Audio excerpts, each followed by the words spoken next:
As an actor, I get scripts. And it's my job to stay on script, to say my lines, and bring to life a character that someone else wrote.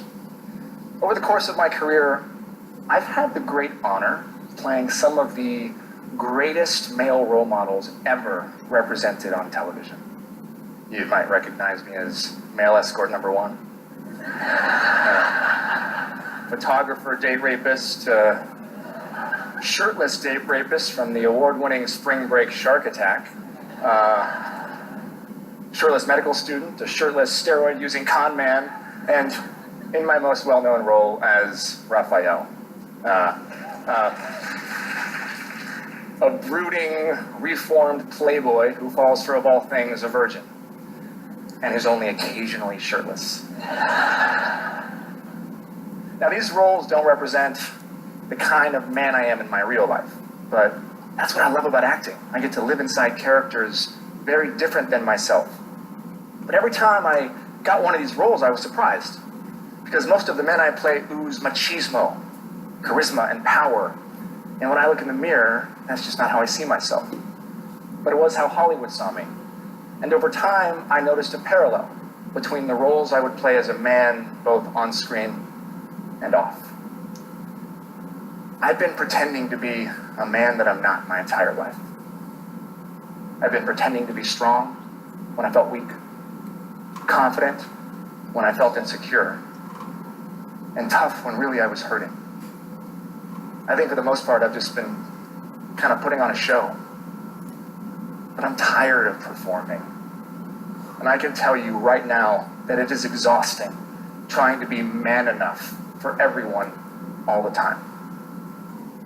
Now, right? My brother heard that. Now, for as long as I can remember, I've been told the kind of man that I should grow up to be. As a boy, all I wanted was to be accepted and liked by the other boys.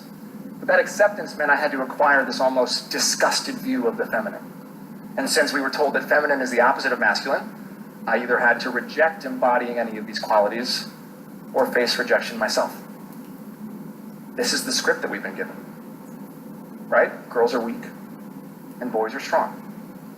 This is what's being subconsciously communicated to hundreds of millions of young boys and girls all over the world. Just like it was with me. Well, I came here today to say, as a man, that this is wrong, this is toxic, and it has to end.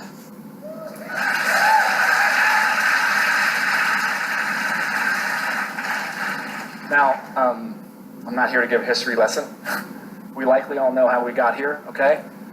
But I'm just a guy that woke up after 30 years and realized that I was living in a state of conflict. Conflict with who I feel I am in my core, and conflict with who the world tells me as a man I should be.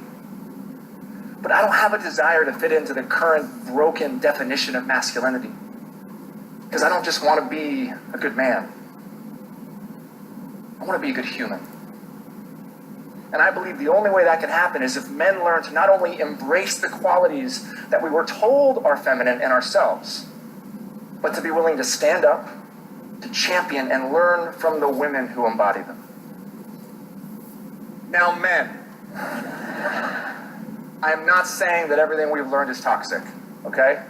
I'm not saying there's anything inherently wrong with you or me. And men, I'm not saying we have to stop being men. But we need balance, right? We need balance. And the only way things will change is if we take a real honest look at the scripts that have been passed down to us from generation to generation, and the roles that, as men, we choose to take on in our everyday lives. So speaking of scripts, the first script I ever got came from my dad. My dad is awesome. He's loving, he's kind, he's sensitive, he's nurturing, he's here.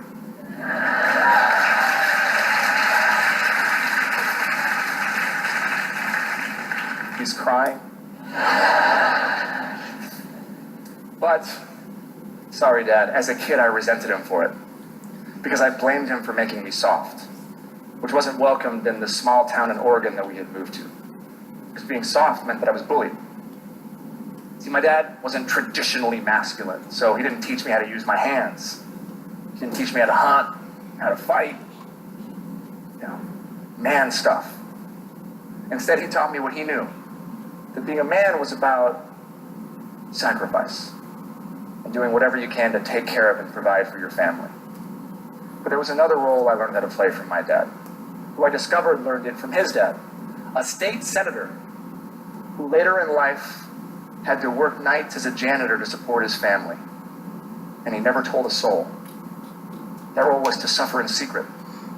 And now 3 generations later, I find myself playing that role too.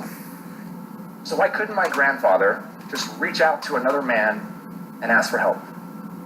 Why does my dad to this day still think he's got to do it all on his own? I know men who would rather die than tell another man that they're hurting. But it's not because we're just all strong, silent types. It's not. A lot of us men are really good at making friends and talking. Just not about anything real. If it's about work, or sports, or politics, or women, we have no problem sharing our opinions. But if it's about our insecurities, or our struggles, our fear of failure, then it's almost like we become paralyzed. At least, I do.